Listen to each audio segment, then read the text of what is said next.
Déjà, l'Afrique, c'est un continent, un continent avec, je crois, on parle de 52 pays que le colonisateur a créé, mais en même temps, c'est plusieurs peuples en un peuple. Étant donné que avant la colonisation, puisque tout se passait par initiation, c'est-à-dire, toi, moi, Noyosa Mayele, viens, on va t'apprendre des choses en cachette, ne dis à personne.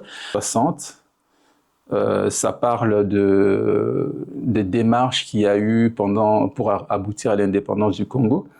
On évoque en termes de territorialité, une grande partie du Rwanda et du Burundi faisait partie du Congo, parce que de ce côté-là, on doit quand même reconnaître le travail minutieux et de grande qualité que le colonisateur avait fait. Le Belge avait répertorié les langues, les coutumes, enfin ce que l'on appelait les tribus et les ethnies.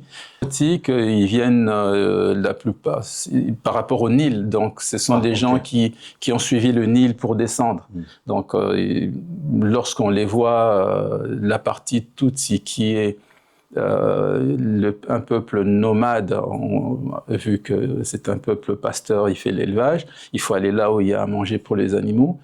Sauf que Paul Omami-Chibamba, lui, il avait écrit son premier livre, on peut peut-être ouvrir ici, son premier livre qui a été primé. Ça, c'était la 3e édition, ce qui s'appelle Ngando, ça veut dire crocodile.